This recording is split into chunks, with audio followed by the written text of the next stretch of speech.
All right, everybody, I'm ready on my end. So whenever you are, Peter, take over. Okay. Good morning. This is the Friday, April 26, 2024 Educational Optimization Committee meeting. We are in remote session and it is 8:19. And before I go to agenda item number one, I understand that we have members from the public and welcome. Please enjoy watching the proceedings, but we don't accept comments or public input. It's simply so you can learn what's happening from the folks that are part of the committee and are joining as guests today. So again, thank you for joining us today. So I'd like to go to agenda item number one, and it's our call to order, and there's a verification of quorum. It is verified. I'd like to go to agenda item number two, which is approval of our minutes from our last meeting. So I reviewed them, they're fine. I'll let Chad comment if he has any input. If not, I need a motion to approve the minutes. Motion to approve the minutes from last EOC meeting. No comments on my side. Thank you. I second that. Can I have an aye or not? An aye? An aye? Aye, hand wave. Thank you. So we'll move on to agenda item number three, which is the administrative recommendations for Weston Middle School. And I'll let the superintendent and her staff take it from here. Thank you, Peter. Good morning, everyone. This morning we have a presentation from Tecton, who has done, I would say, a great deal of work with both the town and the schools, beginning with the FOC and now with the EOC, about how we are moving this forward with Weston Middle School. We are coming forward with a recommendation. That recommendation is to build a new middle school that is clearly pending a referendum vote that will take place in the fall, and the voters, the town will decide. But the purpose of today's meeting is to kind of go through what we would like to do to move that forward, including the application of the state grant, which would be due at the end of June. Applying for the grant and getting funding does not mean that the project moves forward. It will be in the hands, quite frankly, of the town of Weston and the Weston voters. And there is some things that has to be done that also has to be done at the level of the Board of Selectmen and Board of Finance. So without further ado, I'm going to turn the presentation over to Antonia and Jeff, who again have been working on a great many reports, and over the last, I don't know how far this goes back now, 3-4 years, and I think that we're at the point now where this is the recommendation. Welcome, Jeff and Antonia. Good morning, everybody. My name is Jeff Wazinski, principal at Tecton Architects. Antonia, could you introduce yourself? Sure. Good morning, everyone. My name is Antonia Ciavarella. I am an architectural designer at Tecton Architects. And I am going to share my screen. Just for the official minutes, we've entered agenda item number 4. That discussion, status of grant application and costs. Great. Okay. Can everybody see a blue screen in front of them? Yes. Okay, great. All right. Okay, so for this morning, what we'd like to summarize, we have a brief presentation to highlight some of the progress that we've been working on over the last several weeks, discuss the current direction, the rationale behind it, the benefits, and then the costs associated with it. So we were asked to look at comparisons from renovate as new to new. So we have a couple slides illustrating those comparisons along with costs, and then talk a little bit about what's next. And the superintendent had mentioned the process relative to the grant application. So we just want to highlight some key elements of that grant application process along with the schedule that relates to that. So the work in progress, we're currently working on what's called educational specifications. So that's basically a a guidebook, if you will, that describes all the various different components that you're proposing for the middle school project. And that's a requirement of the state grant application. And there's several different components in the educational specification, such as discussing and illustrating the long-range plan for the school district, the educational pedagogies, teaching philosophies, expectations, the outcomes that you want out of this middle school project. Then you get into some more of the technical components, which are the description of the program itself, all the various different spaces within their proposed project, including sizes of the spaces, what's included in each of the spaces, and then the conclusion of the ed spec also illustrates your proposals for options for mechanical systems throughout the building, site improvements, and then kind of basically the overall description of what you're planning to do from a constructability perspective. So that is ongoing. We have several different meetings with school leadership and district leadership to make sure that we're hitting the high points on that ed spec. But that's a main piece of the grant application that would go in for this June 30th. The other components you see on the screen, 2 and 3. The second is the site due diligence. So making sure there's a form called the SCG 053. It's another form required by the state grant application that basically you're doing site due diligence, making sure the size of the property, there's called a phase 1 component that we're conducting that'll be ongoing next week. So it's more of the technical aspects of the site and building that are included in the 053. Again, another form that's required. And then item 3 that you see on your screen is the cost estimate. So we're working through, as we work through the master planning over the last several years, we had included several different costing options. As part of the grant application, they're looking for what's called a unit format cost estimate, which is a detailed breakout of the proposed costs for the project. So that we're also working on.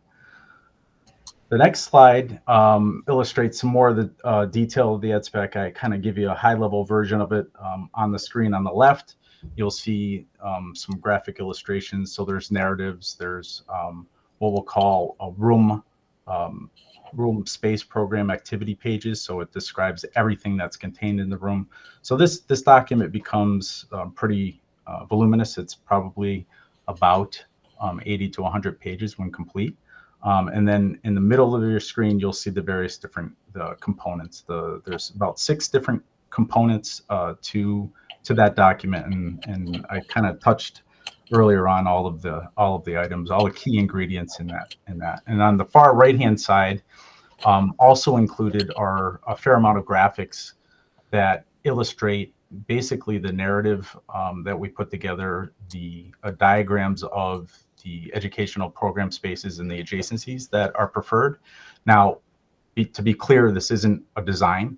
It's really just diagrams that represent the intended path for the proposed middle school. So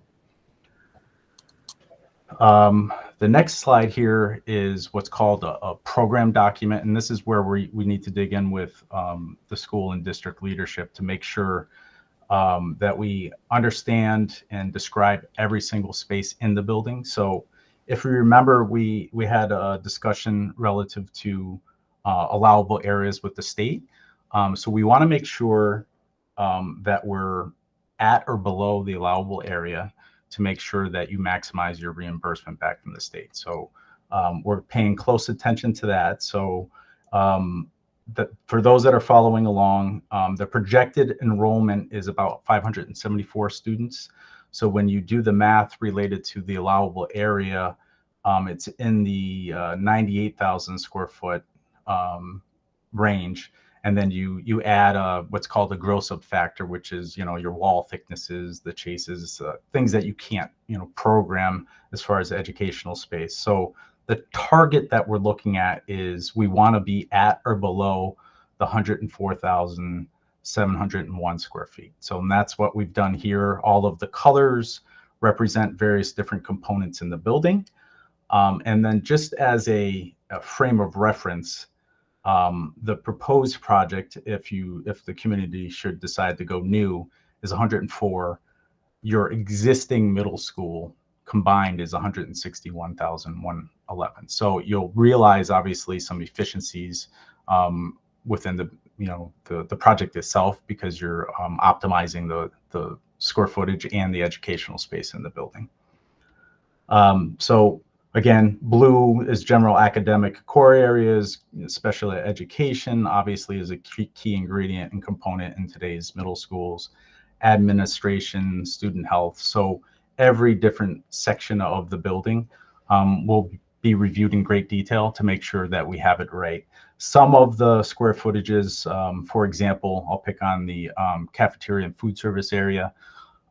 There's guidance from the state as far as the size of the dining room. So we use that to kind of calculate, and you'll see, for instance, the dining room for 575 students, based on their guidance, is around 3,400 square foot building. So again, you'll see there's a lot of numbers here, there's a lot of data, but this list is very important because it's listing every single room in your building and the intended use.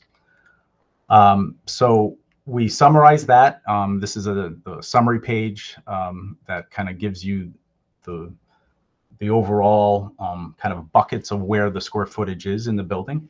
And obviously the largest component is the classroom spaces for 6th grade, 6, 7, and 8. But you can see the breakout accordingly. So again, we use this as a roadmap. This is the beginning of the educational specification. Along with that now is digging into each of the spaces to make sure that we have all the various different components. And of course, Antonia spoke at great length at previous EOCs, but also throughout the community engagement process, as why it matters, why we're doing this educationally. And obviously the proposed new middle school will incorporate all of these key ingredients to make sure that we're hitting on, contemporary learning environments, sustainability, net zero focus as well. And then, so again, these are slides that you've seen before, but really just calling it home as to why, what's the importance, why are we doing this in this project, and what are you getting out of it from an educational perspective, from an energy efficiency perspective, operationally, what are your efficiencies that you're gaining? Those are all being tracked as we move through this process. So the current direction, as the superintendent had mentioned, we've had several different conversations, and many have been part of the community engagement, but also EOC and FOC, comparing, the challenges, the realities of RNV.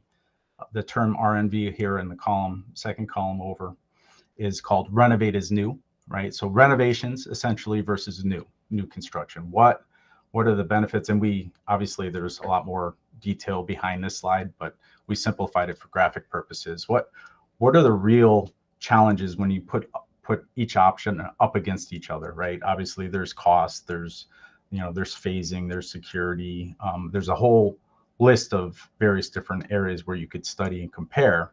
And we just really want to call your attention to two, more or less, that rose to the top here is when you start looking at the comparisons and dig into the detail. And it's the two red ones, right? It's duration, disruption to not only the faculty, but the students, right?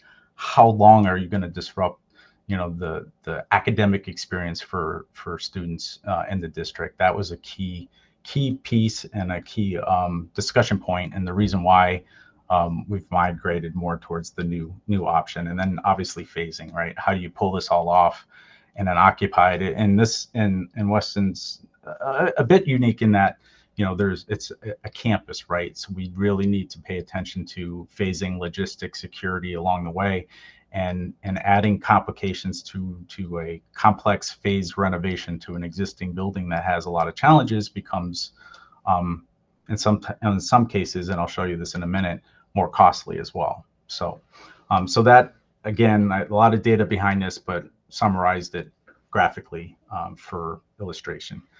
Okay, so this slide has a lot of data on it. Let me walk you through it, because there's a lot of numbers, a lot of various different categories, but this is consistent with what we've presented in the past, all the way back to the FOC meetings, right? So what's important on these slides is that the numbers represent total project costs, right? So we have two components to cost. We have what it takes to build the building, right? The construction costs, all the site related components, all the bricks, mortar, steel that goes into a building. And then you have what's called soft costs, which is everything else that it takes. It's all the furniture, fixtures, and equipment in the building. It's all the design time, all the testing agencies during the construction. So those are called soft costs. What's important is all of the numbers that we summarize, albeit I know they're large, are total project costs, right? So this is to deliver the entire project. So let me dig in real quick, and the next 3 slides compare, renovate as new to new. So if I walk you through the format of one, the format is the same or similar in each of the other options. So on the left-hand side, you have your grade level configuration and the highest enrollment, right? So that's the 574 number that we're always talking to, right? So your maximum allowable area. So we include this just so it's a good summary sheet, if you will, right? So we're the combined building, even if it is a renovate as new, has to still be at or below the 104,701, right? The 104,000. So for a renovate as new example, what you can do is when you're done, the state says when you're done with a renovate as new, at least 55% of that footprint has to be part of the original building. 45% can be new. So that for summary purposes, that's how we've calculated all of these costs. So you'll see in the bold, the renovate is new. The portion of the building that's renovated or existing to be renovated is about 58,000, and the proposed new construction is about 47,000 for this proposed renovate is new. So you do all the math. There's site improvements, there's parking lot improvements, there's some portions of the building that will be demolished. There's portions that have to be remediated. For those that are intimately familiar with the history of the middle school, there's some environmental related concerns related to the last few renovations. So those costs are consumed into this summary table, this cost summary table. So you see all of in the midsection of that spreadsheet, that's most of the construction costs. The green, and this is important to those that are acutely aware that sustainability, net zero focus, environmental focus is key and important, and can really reduce or almost eliminate some of the energy operating costs. The premiums associated with a geothermal field and improvements to the exterior envelope are shown here and calculated into the construction costs. So now you have a construction cost of about $78 million for a renovate as new. Soft costs are on average around 19%. So there's a whole laundry list of all of what those are. Testing agency, I went through that before, but all the furniture, fixtures, equipment, wiring, those kinds of pieces. So when you add all of those components in, and then the phasing and logistics costs, and then a big piece of the conversation here, obviously, and this is key between a renovate is new and new, right? Because a renovate is new is likely going to take you twice as long as new construction. So why that matters to you is because you're paying more in escalation, right? Because the state wants you to escalate to the midpoint of construction. So midpoint of construction for new is about a year out. Midpoint of construction for renovate is new is 2.5 years out. So you'll see a difference in the escalation costs. In summary, at the bottom, you add that all up, you take off what is the projected reimbursement rate for the town of Weston, and the cost to Weston is shown on the bottom right-hand corner of each of these slides, the total project cost versus the cost of Weston. So happy to answer any questions as we move through that, but the only difference, sorry, go Go ahead. Sorry, I do have a question. I'm sorry to interrupt. Absolutely. Jeff, but when you talked about the cost to Weston for build as new, what's the percentage of reimbursement there? Yeah, so renovate is new, we show at 22. Yeah, We show the same reimbursement rate for the new, and I can show you the slide on where we think we can justify it. okay, all right, that's all I need to know. Yep. To be conservative, so the way that the state works is renovations or general construction is 22.14% for Weston this year. New construction is 10% less, so it's 12.14%. I'll walk you through the reasons why we think we can justify, because there's Connecticut State Statute 1025A says if you can kind of prove or justify that new as just as economical and affordable as renovate is new, you can request and petition the state for the increased reimbursement. So that would be something we would recommend. You know, I can certainly change these to show the most conservative if that is the wish, but I'll show you the reasons. The next slide is the reason why. So there's a couple slides in here showing new and renovate is new costs. There's a slight differential, but the structure of the way that we estimated each project is consistent from one to the next, so that there's no, you know, the numbers, the cost per square foot for renovations, the cost per square foot for new are all similar and the same. So you're comparing apples to apples, which is very important when you're considering a project of this magnitude. So again, a lot of information here on this slide, but this is a value analysis. Okay, so what we want to do is at the top of this slide, we know our new building costs around $84 million, and a renovated new building is about $78 million, right? That's the cost that you would have to pay to construct each building, right? So there is a difference in cost, right? So on its surface, people will say, well, renovate is new, let's save the, you know, $4, $5, $6 million, whatever that delta is. What we want to make, you know, our clients typically and communities aware of is that there's differences in risks and predictability between the two. And where that shows up is obviously unforeseen conditions in a new construction is far less than in complex phased renovations, because sometimes I relate it to, you know, if you were renovating your home, you open up a wall, you didn't know a pipe was there, you didn't know a wire was there. Well, in the commercial industry, that adds up. That adds to costs. Those are called unforeseen conditions. And historically, we've seen that percentage be larger. So when you look at a new building, you should be less than 1%, to be quite honest.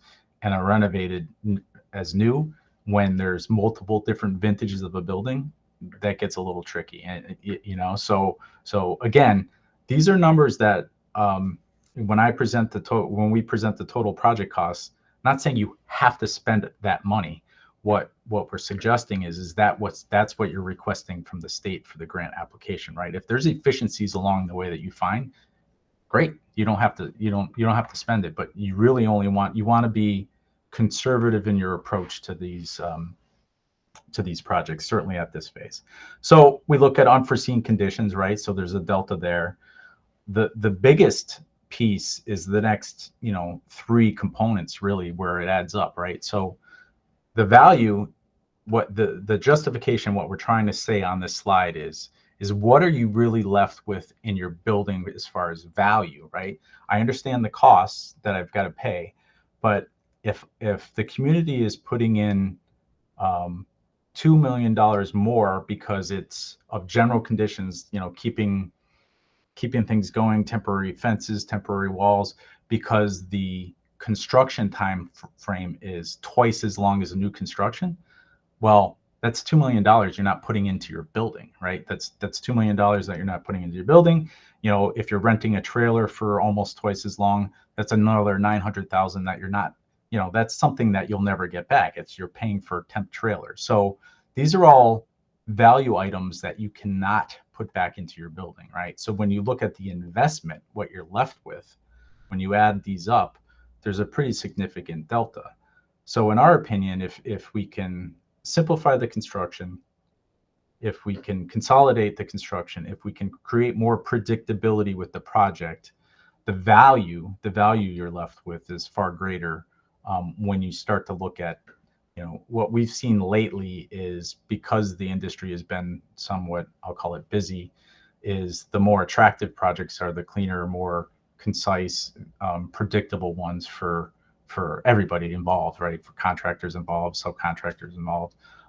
So we wanted to call your attention to this value analysis, and I hope the superintendent asked that question of, why would we carry that percentage? This is the justification, one of the justifications for asking the state for a higher reimbursement percentage. One question again. Sure. So the numbers that you're putting there, that's the cost to the town, correct? The 84. So the overall project, I just want to make sure everyone is clear. Yeah. It's a lot of information. So it's the cost to the town, because last night someone actually asked that at our ATBM meeting. So Sure. the cost is the cost to the town. That's all I want to double. Yeah, Thank you. it's a great question, because we do get asked it all the time. So the referendum number should be the larger number, right? The cost to the town is the 88 number. Now, and our job is to be conservative in our approach. So why I say that is we've carried some ineligible, it's called the ineligible costs worksheet. So the state has a worksheet as you move through the project.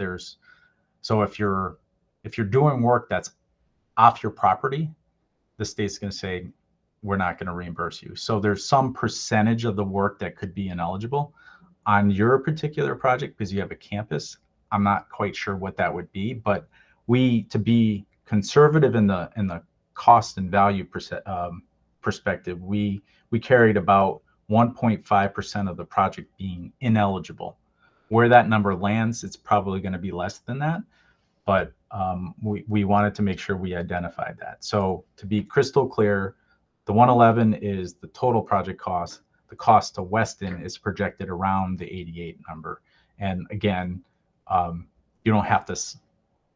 You really want to go once to the state for the grant application. You don't want to have to go back, right? So you're asking for this number if you spend 80, if you spend 82, 84, that there's no penalty for being more efficient with your project. So we went over this analysis, and then so what's next in summary form? So I think, thank you, Lisa, for being quite clear. The grant application is the very first step in this project. There's so what's going to happen, or at least the path that we were asked to pursue, is we're submitting the grant application June 30th, and then there'll be a referendum on this project in the fall. And that's when the community will decide. You still don't have to proceed. You can still wait until the state comes back and gives you notification on the state grant application. So I'll go over that schedule in a moment, but in a very basic way, all the grant applications are now electronic. There's probably, realistically, there's about 3 dozen areas where you need to fill out an electronic grant application. These are the most important ones that need to happen, right? These are the most important ones that the state really looks for. The ed specs I spoke to earlier, that's a big chunk of it, right? The other ones are like the enrollment projections you already have, the space standards we're working on. So there's some very technical pieces. It spoke to the ed spec, and then there's the ones that are more, I guess, I'll call it jurisdictional. So you need the votes on the approval of the ed spec, you need the certified resolutions, and I'll go over that in a minute, and you need the approved funding. So if the town doesn't embrace the project, the grant application sits, goes nowhere until it could be another grant application next, the following year, whatever if the community doesn't support it, the project goes, nothing happens to the grant. So real quick, there's 3 key resolutions that are required. That's the term I was looking for earlier. Resolutions from various different boards, the legislative bodies. One is allowing the basically the application of the grant application, allowing the superintendent to submit the grant application. The second is forming a building committee, whether it be specific or permanent, doesn't really matter, but there needs to be an action for who is going to guide this project if this project is approved. And then the last piece is it's authorizing at least the preparation of schematic drawings and outline specs. Doesn't mean you need to spend money. It's really just a vote, a resolution to say that you're committed to the project should the community support it. So those 3 ingredients are key. You see them here in the blue. So I just put in, we think it's obviously the Western Board of Weston's Board of Education authorizing the superintendent. It would likely be the some kind of building committee, either, again, like I said, permanent or formed specifically for this project. And then I think it's the Board of Selectmen authorizing the preparation, but obviously this is work that district leadership is working on right now. Item 4 is important. That's why I bolded it. So the referendum needs to be identified with an identified date as part of the grant application. So you need to pick a date and the amount so that the state knows when you're going to the community to see whether or not they'll support the project. That's just the technical behind it. This slide is a good one, and I think Antonia might have touched upon it last time, but let me just real quick. June 30th is the deadline application. December 15th every year, the state issues what's called a priority list. If you're on that list, which typically, as long as you fill out a complete grant application and the community supports it, that priority list goes to the legislation for approval. It goes into subcommittee, and depending on the year and the discussion topics during the session, usually it's April, May when they get out of session, and you have basically you'll get a letter saying your grant's approved. So you can start, if some communities start before that, start the planning process before that, after they know the community's supported or hasn't supported the project. Some communities start working on the design. Some communities wait until that spring of next year. So that would be spring of 2025 to start the design. It really depends. Most have opted to be, once the funding has been approved or the community supports it, most have opted to start the process just to cut down on the time between design to market, right? To cut down on escalation, certainly these days.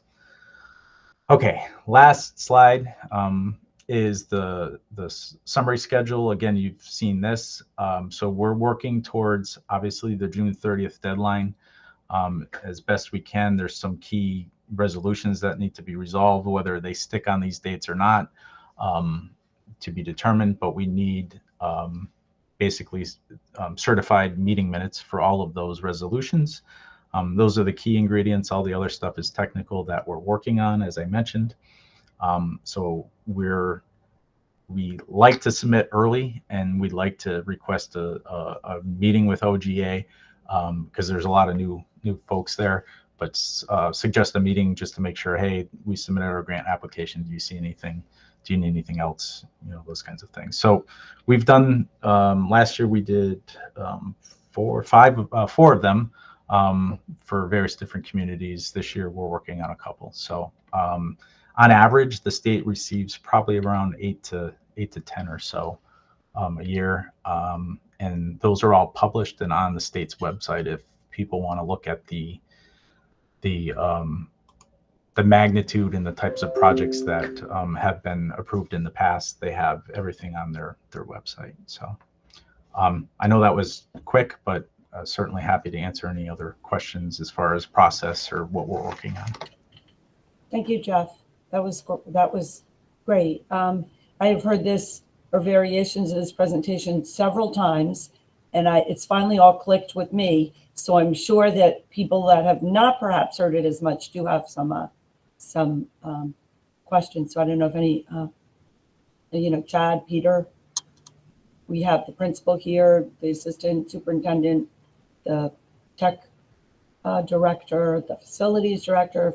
Feel free to ask questions.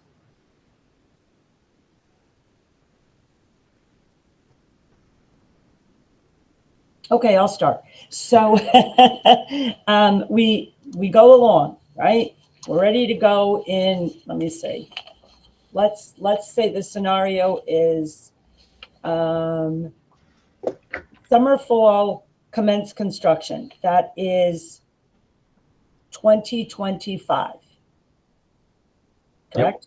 Yep. Mm-hmm. If it's 2025, if we did commence construction in 2025 and did a renovate as new, how many years would it be till the building is done roughly?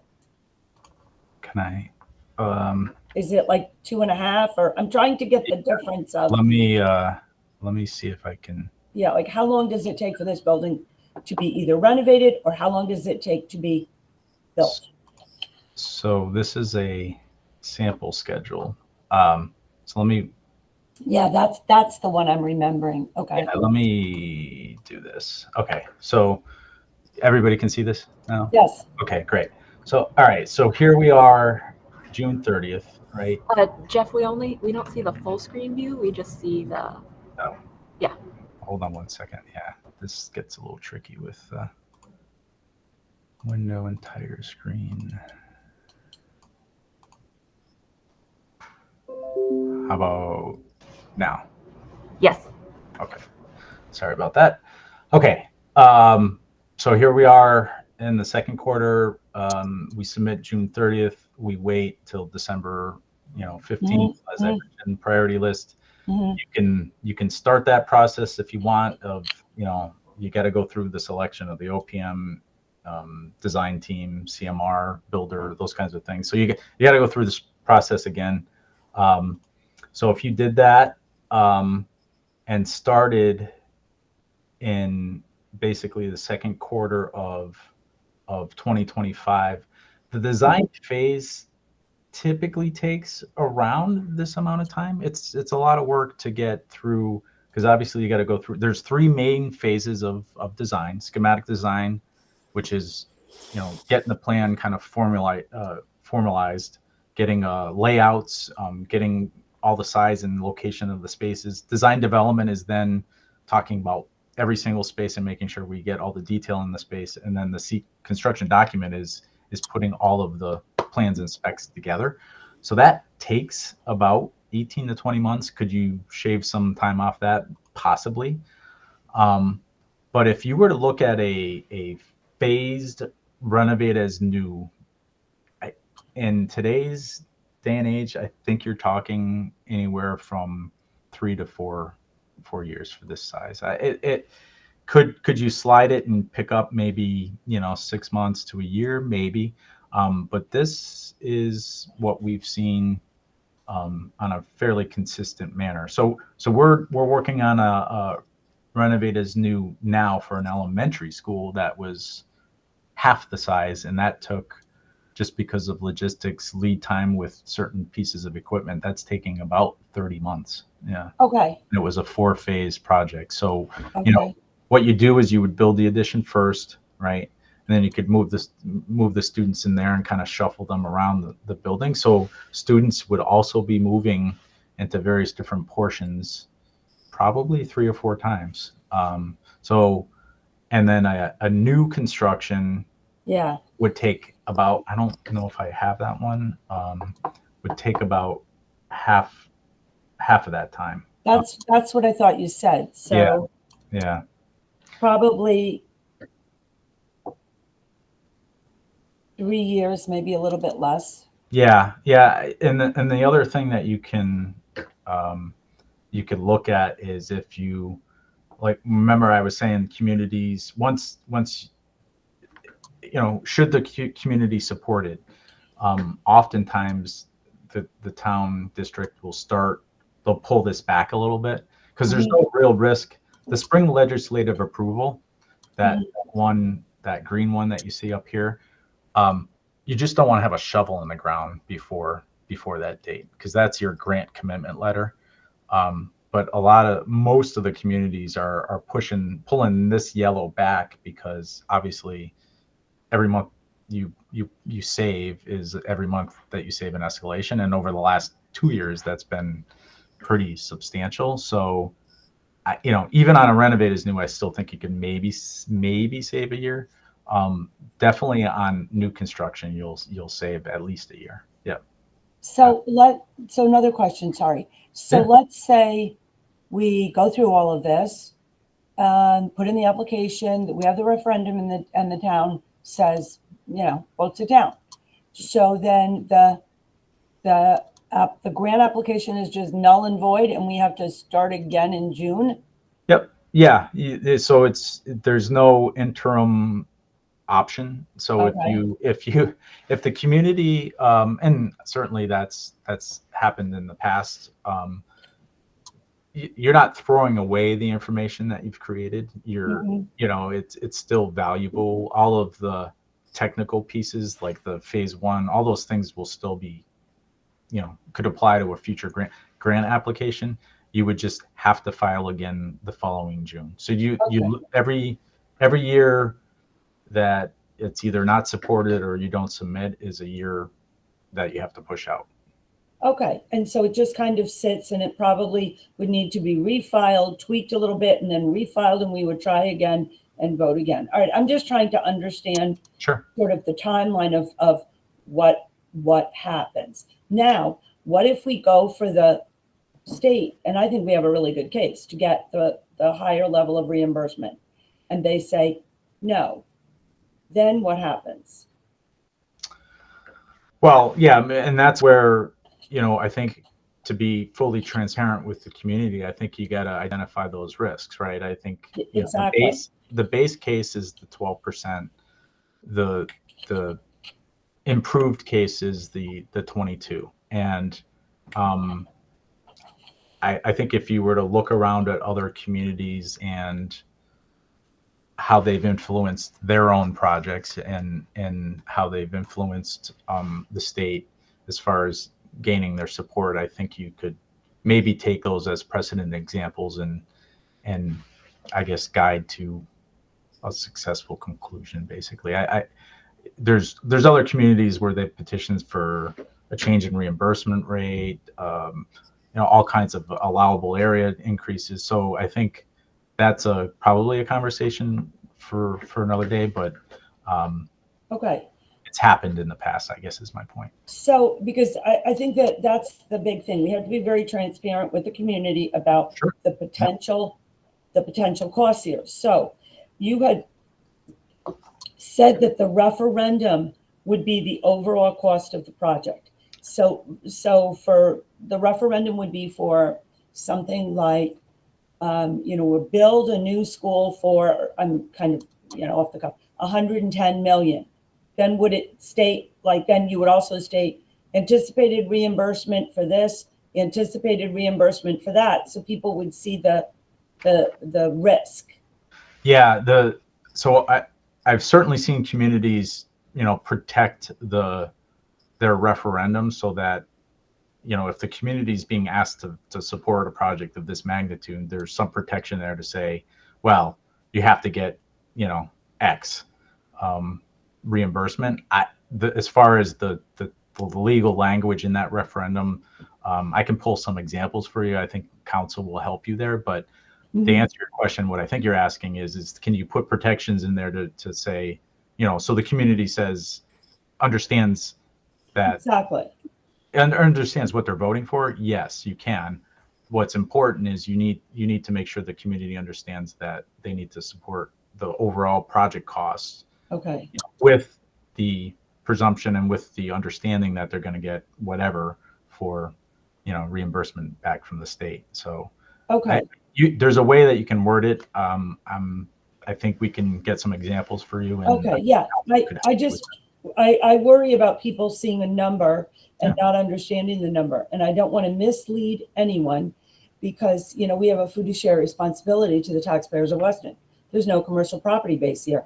It's all on the backs of the homeowners. So I want to just be very clear when people are throwing around numbers. I want people to understand this is the overall and that these are the reimbursement levels we're looking at, and we might not get them.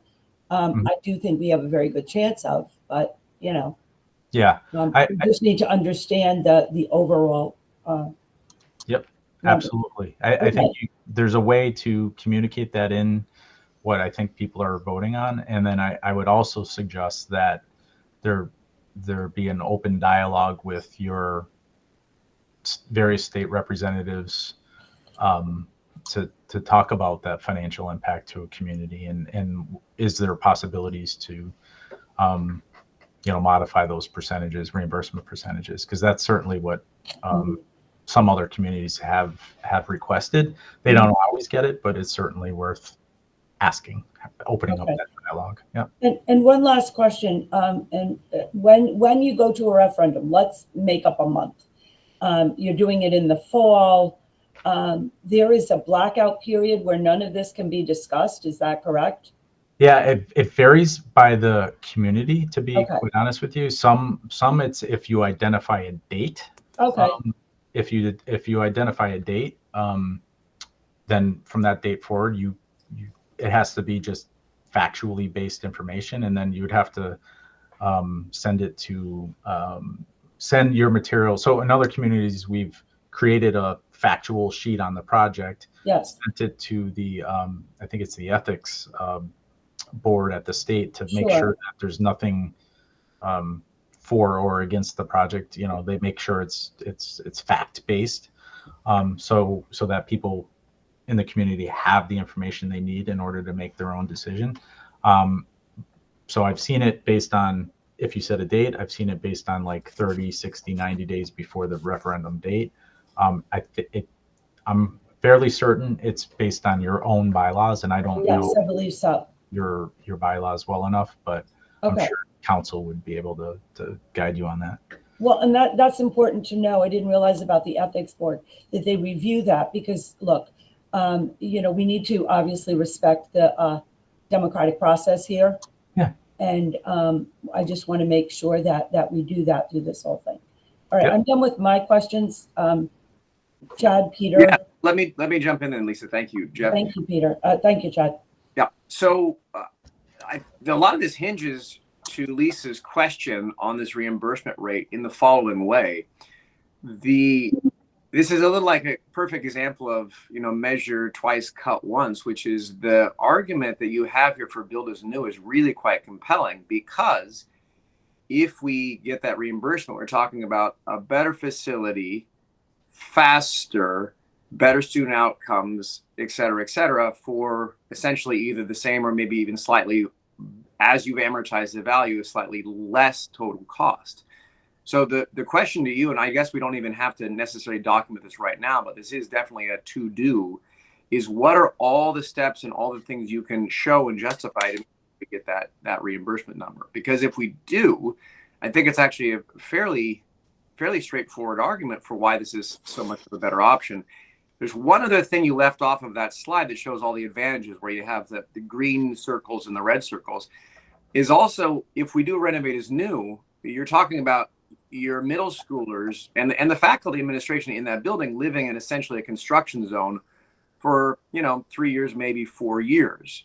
And if we're focusing as much as we are on health in this particular presentation, 4 years in a construction zone is not ideal. So all that brings me to is, what are the specific things we can do to make the best possible case for that reimbursement number?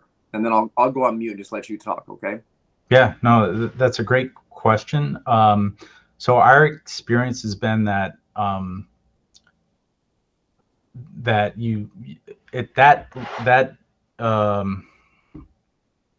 justification, the ruling on that justification comes after the grant application.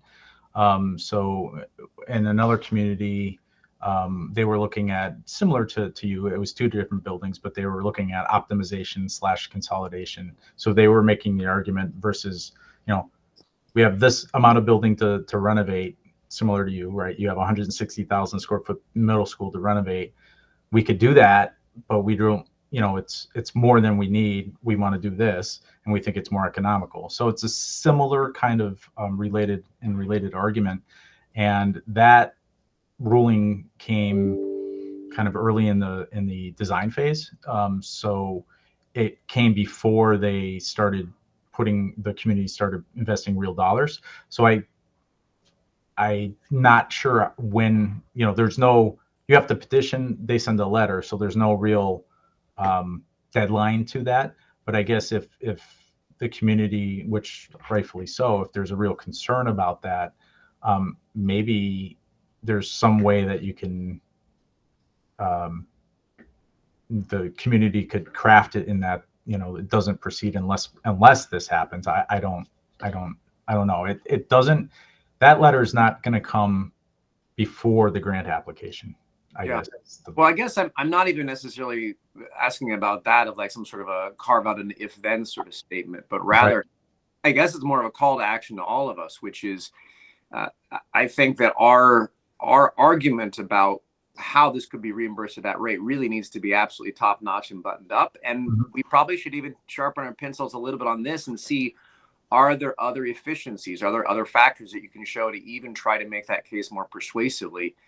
Peter's been excellent at this, beating the drumbeat of, if you take the long view, is so often not the case in construction. If you actually take the long view, you may even get greater energy efficiencies given the cost curve we're seeing in materials, energy efficiency. I mean, if you even look at the curve for what the energy sector has looked like over the last 30 years, we need to like double and triple check our work here to make sure that that case is as polished as possible. And we'll have to look to you all for some guidance on that. But given the condensed timeline of trying to, make sure that this grant is as solid as possible, we really need to make sure that demonstrating all the ways in which this project, just as you've done in this deck, is a great candidate for that higher reimbursement rate. We need to do that. Yeah. Well, no, if I may, that's the total of my questions. Thanks. Thank you, Jeff. If I may, I think that's why it is important that, Tecton has been involved in this project. And given the high stakes of this grant application, that is why we want Collier and Tecton to partner and make sure that we have the best possible application. Because, to be frank, we have limited expertise in this, in the nuances of this grant. And I'm comfortable with both of them involved that we will get the best application that we can.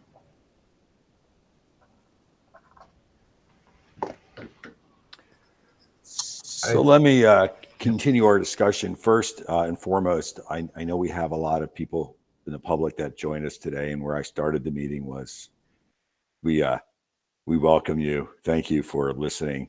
The general rule is that the participants here are able to speak and add input, and when the general public joins, it's really as a passive mode to really just listen.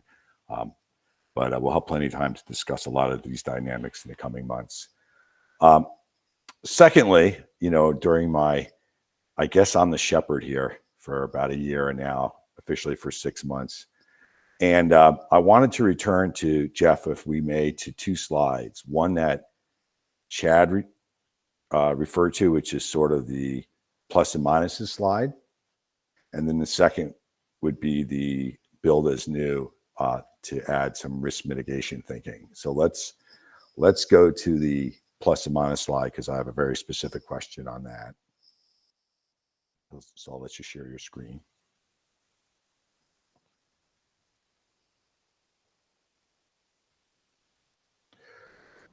So I wanted to, there's levels of shades of green here, but that's a discussion for another day on, for example, operating costs. Clearly, when you have more control over new things, you have more control over your CapEx and your OpEx because you're not bolting on to old things. But I wanted to also hone down on safety and security. And I thought Renovate is New is a little more of a yellow, and new would be a little more of a green, because you don't have third parties on your campus during the day, right? And we have a lot of investment in the safety and security of our students and our staff. So I wanted to say maybe the safety and security for Renovate is New is a little more of a yellow, and for new is a little more of a green. So that was my one input here, that is at the top of our list, co-listed with the educational trajectory of the middle school and their students, and the safety and security of the students and the staff. So I would make a slight adjustment there. Sure. Yeah.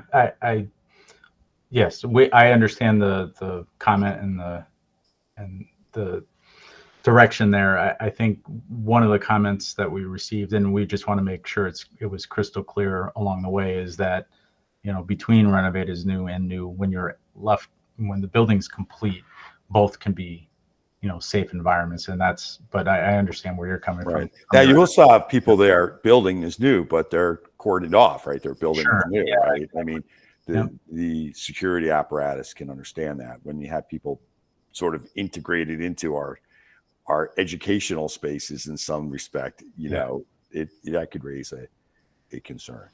Let's return to now the slide for new, and I wanted to add a light item to that, because I think Chad made a good point about risk mitigation. What can we do to ultimately lower the risk to not realizing the greatest reimbursement? And of course, I'll return back to my shepherding analogy. During the course of my last year, I had very good meetings with a company called Trane Corporation, one of the most respected companies in North America. And they're, as you know, experts in HVAC and plant and energy efficiency, along with Schneider Electric.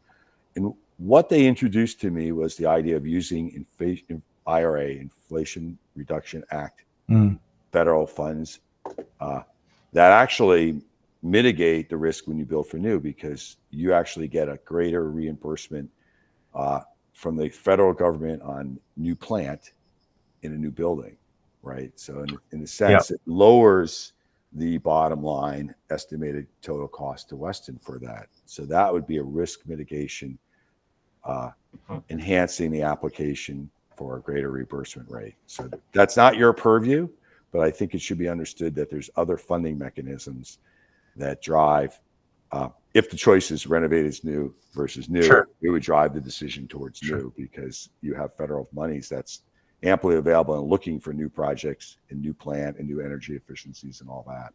Yeah, it's a great point. Was at a building committee meeting last night in Cheshire.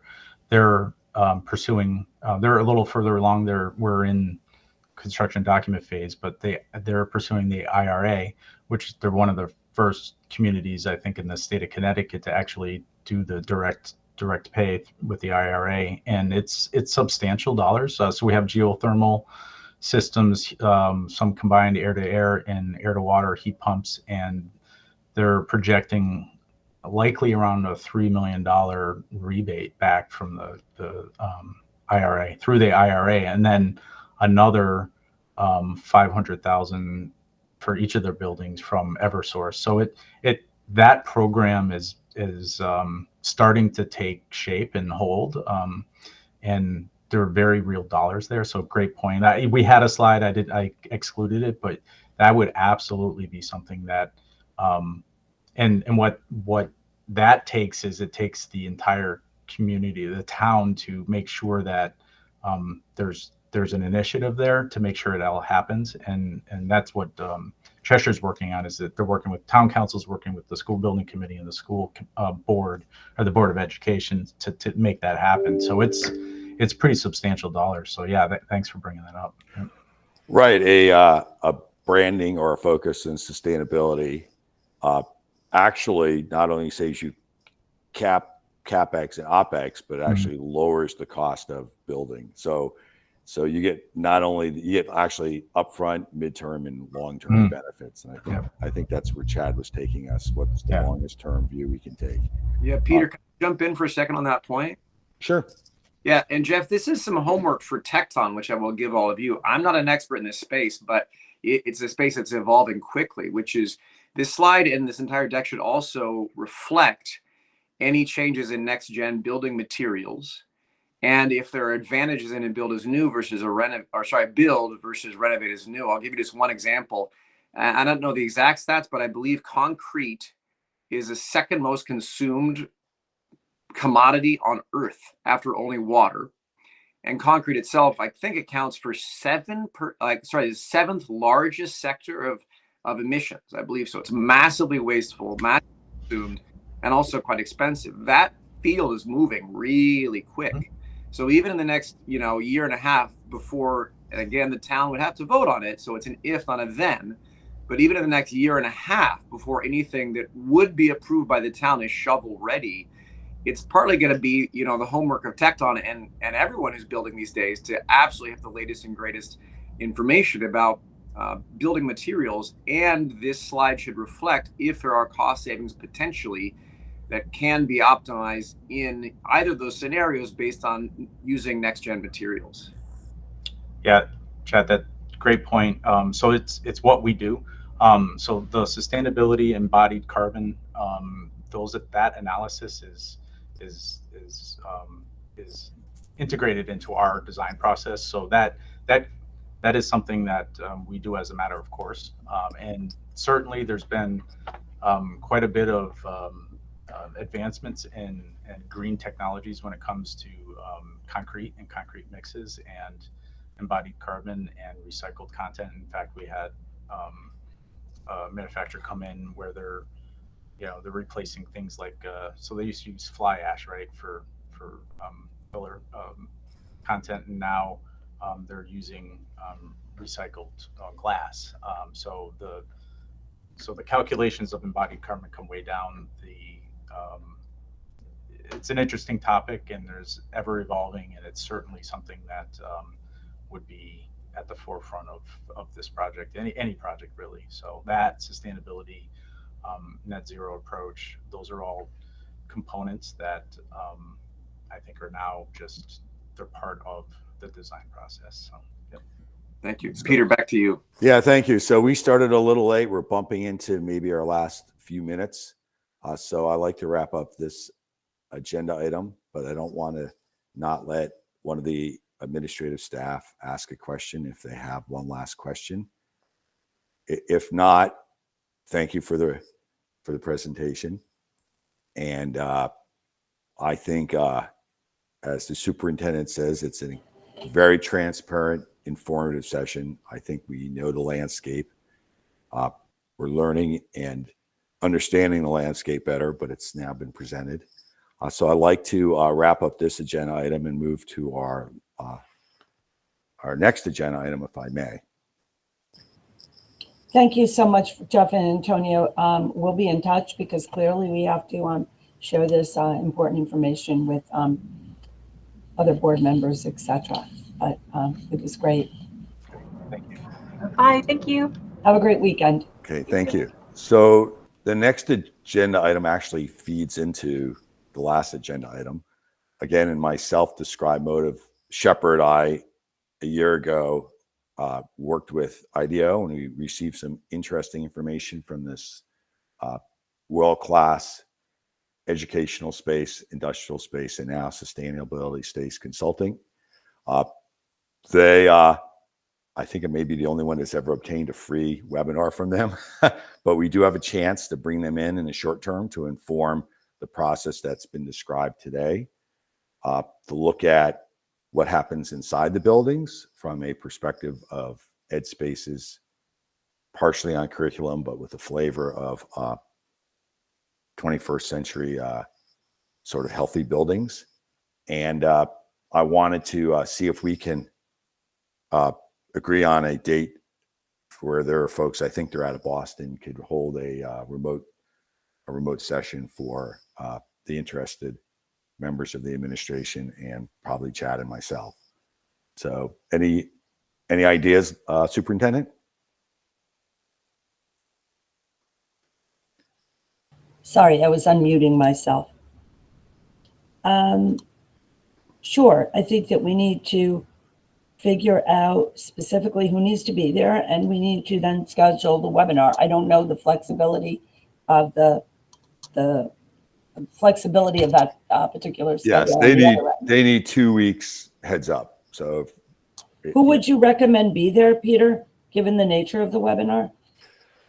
I would recommend Dan Doak, Tina, and yourself, and Chad and I. I think that's probably a good start. And that's probably enough to give us an idea of where they are as a resource as we move forward.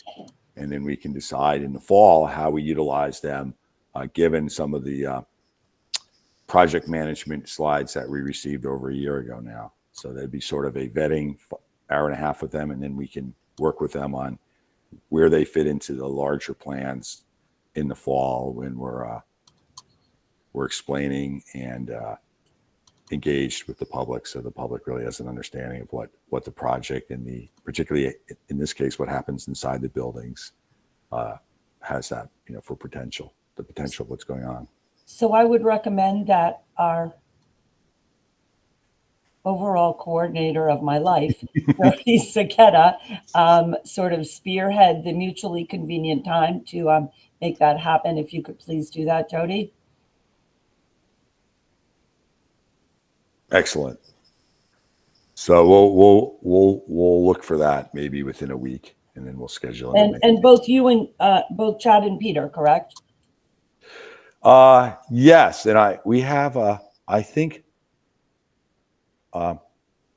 Because then it would be considered a meeting. That's the only reason. Oh, that's that. I was just thinking out loud. Is that maybe which is fine, maybe it but could maybe just if Chad would like, since he has, I've engaged with them. I know them fairly well. I know their work. So maybe Chad, if you'll take a stab at it. Not Peter. At this point, I think look, you're the main point of contact. You've discussed this with me. I guess it's me. All right. We'll talk one of us, okay? All right, be one of us, right? As I said that, I said, yeah, we can't have a public meeting, right? Either way, whatever you want to do is fine. Yeah. It's just we need to be conscious of if it's a quorum of this group, then it has to be a public meeting, and right. I guess other people This can watch. Is, as we say, it's a working, informative meeting, not a official public meeting. We're just being informed for free. We're gathering input. So I'll be the participant. That's fine. Okay, and then we will clearly report out. This is an area that I don't know a lot about, but I'm of course very willing to participate, as is Dr. Henkel and Mr. Joke, to make sure we have a thorough understanding. Excellent. Thank you, Ms. Saketa, for coordinating. So with that, we move to agenda item 7, which is adjournment. And can I have a motion to adjourn? Move to Before we do that, I'm sorry, can I say one thing? I think we Certainly. need to decide a time frame for sharing this information with the full board, which may need a special meeting to give them enough time to think about that, because the regular scheduled meeting is at the end of May. And if we were going to move in that direction, we have to give the public ample time also to know so that they can attend. Would you recommend that, given the lateness of the meeting on May 20th, that maybe we look to schedule a second meeting where this can be explained perhaps the week before? I'm just being very conscious of the time and making sure that people have time to process this information. Hey, Peter, sorry, I went to unmute myself to make the motion to adjourn, and then I hung up on the call. So I'm still. You're still on hold because the superintendent brought up a significant point. So, are you suggesting we hold a informational meeting as a board event education prior to May 20th? Yes, I think well, it's too important to wait until May 20th. And I also want, the public to avail themselves of the opportunity. They speak at public comment, and I think that it's only, appropriate that they have that voice. I would recommend that we try to schedule a meeting the week of May 6th, which means that we would have to get that news out. And also, I would recommend sharing this link of this recording to your fellow board members, as well as the handout and everything, because people, as I said, need time to process and understand, formulate questions. That gives then, some space for the public also to make comments. We did For May hear some 20th, comments made last night at the ATBM about concerns regarding one of the items regarding consultancy fees. And I certainly don't want to feel that that they do not have an opportunity to voice their concerns. So, what I would recommend is a board meeting that week. We can see now, Ms. Saketa again can see when there would be a quorum to be able to do it, and get it out there.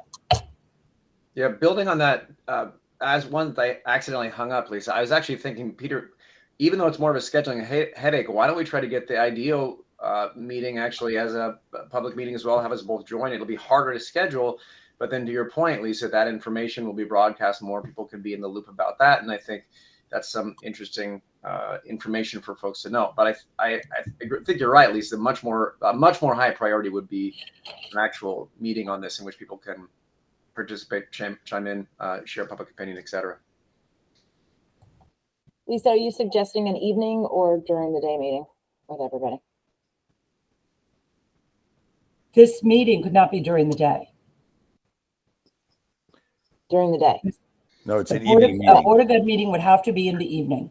Right. So I would then suggest Monday the 6th then, because the schools all have concerts that week. The schools what? The schools all have their concerts that week in the evening. We'll have to, let's coordinate after. Okay. Okay, when we can figure it out. Yeah, because I don't want to leave any group out Right. to not be able to speak. Right.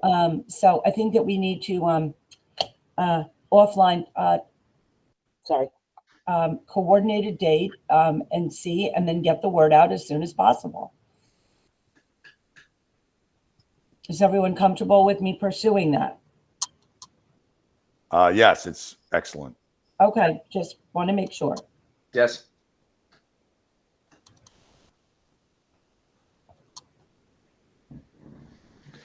Peter, do you need a motion to adjourn now? Is that the? I think we've added that as an action item, and we'll consider where IDEO fits into that. Mhm. And now we can have a motion to adjourn.